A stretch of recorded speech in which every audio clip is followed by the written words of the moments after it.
And we will go straight to questions today. And let's start out with Jake Rowe, and then we'll go to Dean Legge.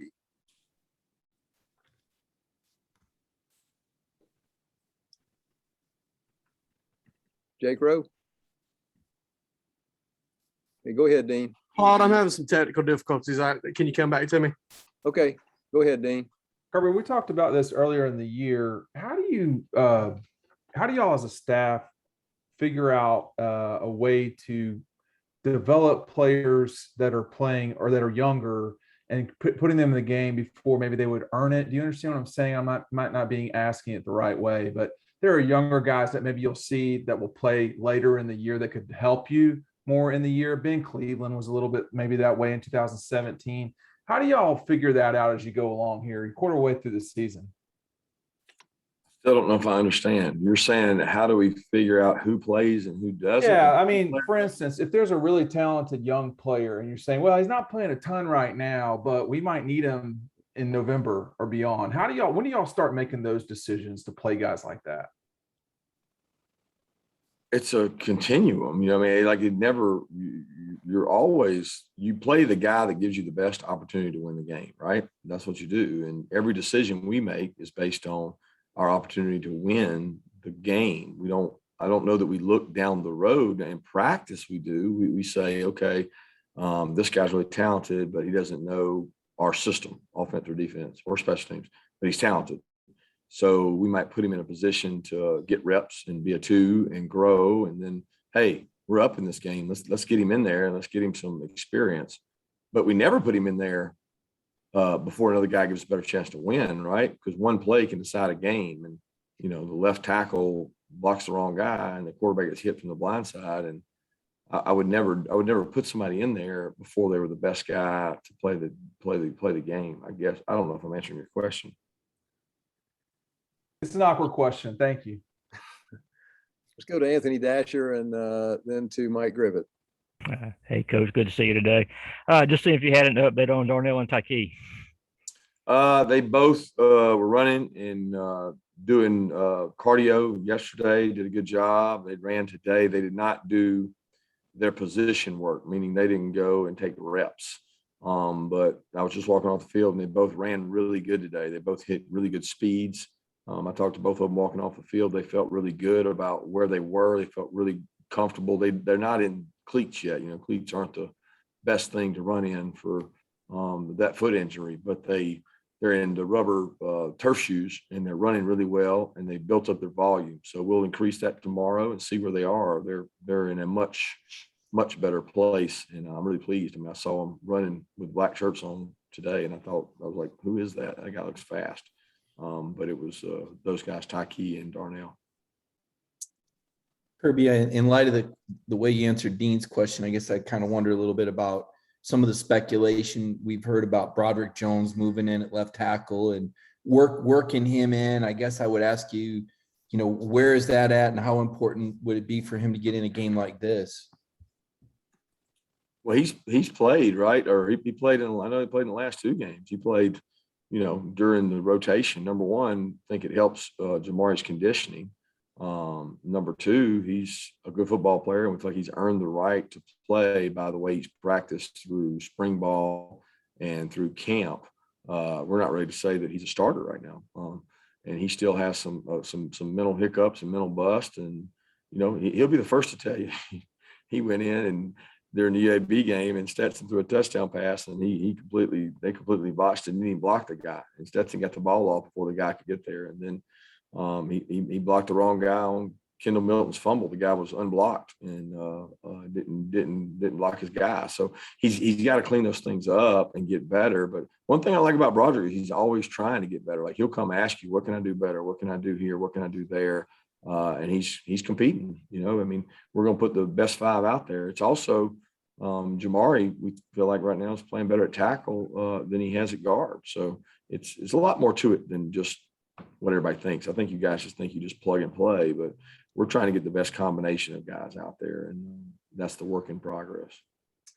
Let's go to Mark Weiser and then Chip Towers. Kirby, when you think about elite defenses that you've had been a part of coaching, What does that look like? And does it give you a standard for where your guys still have to go? When I think of elite defenses, what do I think of? Yeah, like, you know, you've obviously coached a lot of teams through your career that have been pretty impressive. You know, when you look at these guys, I mean, that's obviously a standard that you've had in the past, some of your better teams. Yeah, I think everyone's different. They have different identities. You know, I've been around some really good ones, and they've all been different. I mean, some have been good because of the secondary, some have been good because of the front, some has been a combination of both.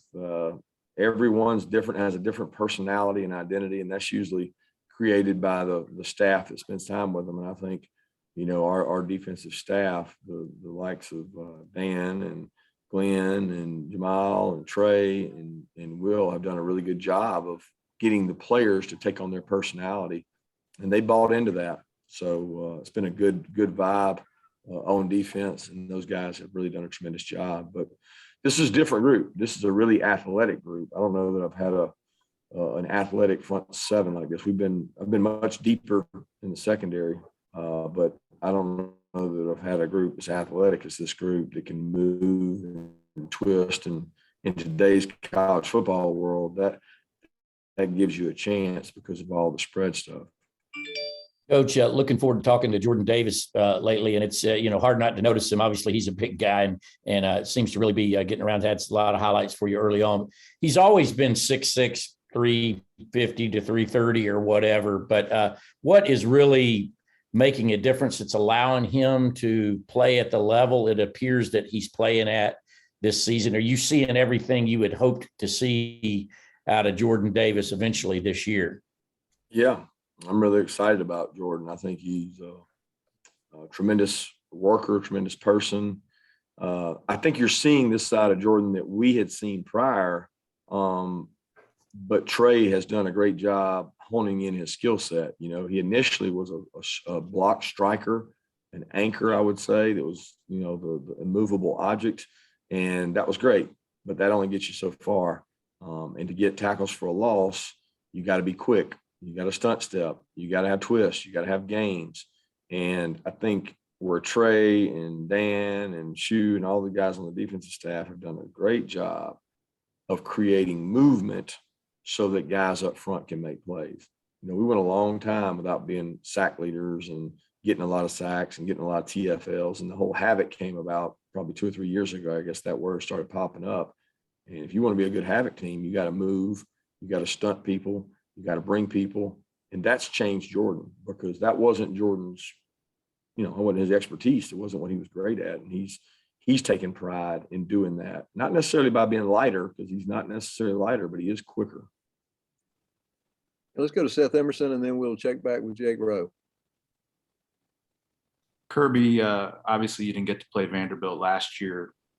What do you remember about your emotions finding out the second time about the cancellation, that you weren't going to have that game? And how much effort did you all go through to get another game? And how close did you come that week to getting another game?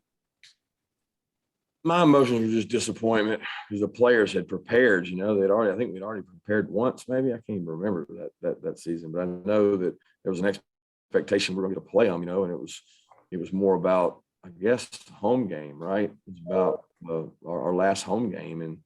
And for the seniors, I wanted it because they had meant so much for our program, and so many of them had been through, you know, turnaround, and I just wanted the game for them. And then when the coach called me, the interim coach called me, I was like, man, golly, it hurt.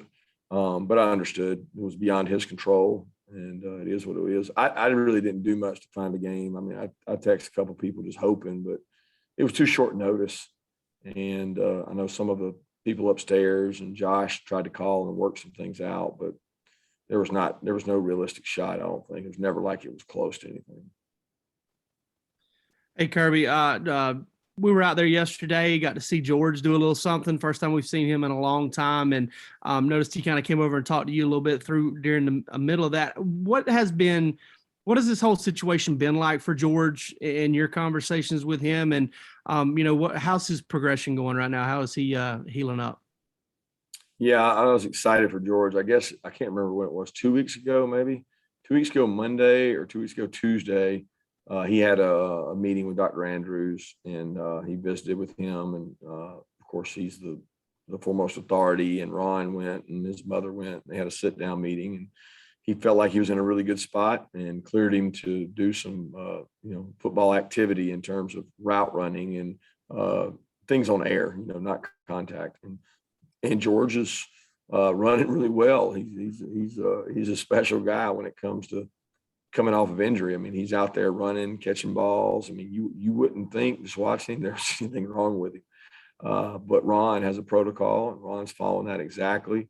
George has done a tremendous job of doing what he's supposed to do in rehab, being where he's supposed to be. And he works out, during the practice. He only gets a little bit of time with us. He's prescribed like 15, 20 minutes at the beginning of practice. And then he goes and does his rehab program and his lifting program. And he's done a great job of doing that. So what is the prognosis? I don't know. I don't know the timeline on that. I do know that he's working really hard, and we've not made it about, George's return. That's not what we talk about. We talk about George getting healthy, and that's what we've consistently sold to him. Okay, let's go to Palmer Toms and then come back and get a red and black question. Yeah, along those same lines with George, and previous ACL injuries you've seen, does it come across that George would be ahead of schedule on some of those previous injuries? I'm not a good judge of that. I mean, you'd have to ask Ron Corson that, because I don't, Ron's done thousands of ACLs, it seems like, since being here, and he would tell you better. He does say that George's, his recovery, his body is just naturally on top of it. And it wasn't as bad as some of the others. Others had multiple tears in there. His was not as bad as Nick's and some of those guys. Yeah, Coach, I want to ask you, what's impressed you most about Cedric Van Praan's development this season, sliding in on the line there, and what gives you the confidence that he's going to be able to keep performing to that level later on in SEC play? Well, his character, he's a leader, he's smart, he's very intentional, just a very serious dude when it comes to his work ethic and his habits. He does a tremendous job. Okay, let's go to Vance Levy and then to David Pascal. Hey, Kirby, you're a third of the way through the regular season. Has the intensity and focus been where you wanted it the last 2 days? And then Harris English will be representing the United States in the Ryder Cup later. Got any message for him? And then what's it like having all those guys representing Georgia out there on the tour?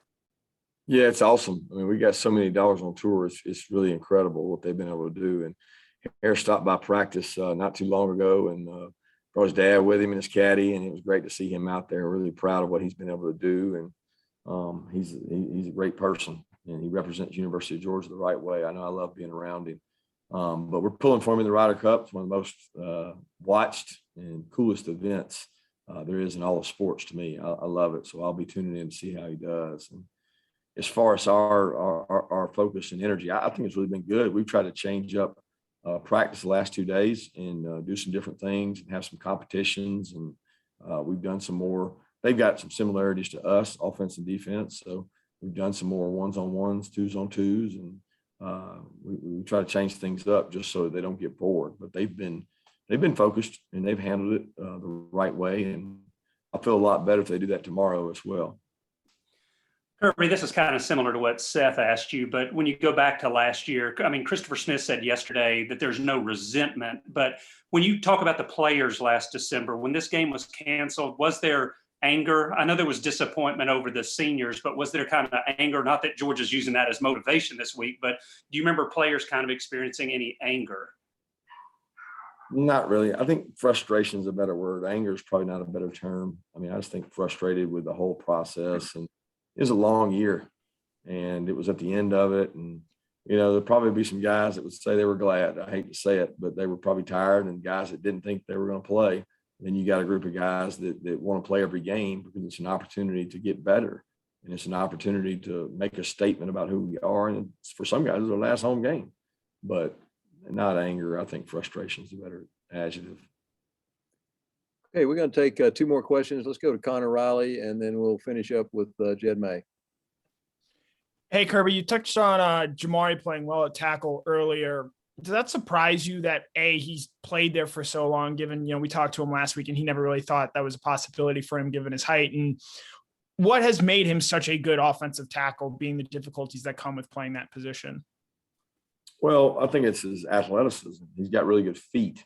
He's got an ability to strong, really strong. So when he stays in front of people, it's hard to get around. He's got a lot of experience playing out there. He's played at a high level last year and did a good job against some really good pass rushers. So it's not that he can't play guard, because he's played good football at tackle. I mean, that's not an easy place to play in this league. It's probably the most exposed position there is. And I think Coach Munkin does a good job, helping him with tight ends, helping him with chips and things like that. But I never doubted that he could play it. And in some ways, he plays with more confidence there than he does inside. Kirby, you talked a little bit yesterday about, and you mentioned this a lot about the scout team helping guys develop and all that kind of stuff. I was just wondering if Quay Walker is one of those guys that kind of falls into that category, and just overall, how has he developed, since he got here into one of the key figures of the inside linebacker rotation? Yeah, Quay's come a long way, man. I was kidding Quay today at walkthrough that he used to get so frustrated when he didn't know something, and there were so many little words and nuggets in our defense, and Quay would just get so mad. I think he thought at times he would never learn it. He got frustrated. He struggled academically early, and there were times that he's like, I don't want to go to college. I'm tired of it. I'm frustrated. I'm not playing. He's highly rated coming out, but man, has he made a turn. Somewhere at the beginning of last year, the spring before last year, he just, I know he didn't have spring ball, but just he made a leadership turn, and he committed to being excellent and doing what he's supposed to do off the field, and on the field became much more student of the game. And he holds people accountable now. And it's like, this is the guy that wouldn't do it, and now he's doing it all. So it's pretty awesome to see how far he's come. And I love watching players grow like that, because, I got to sit in his house for a long time, and now getting to see him, he's like a different person. Thank you, Coach Mark.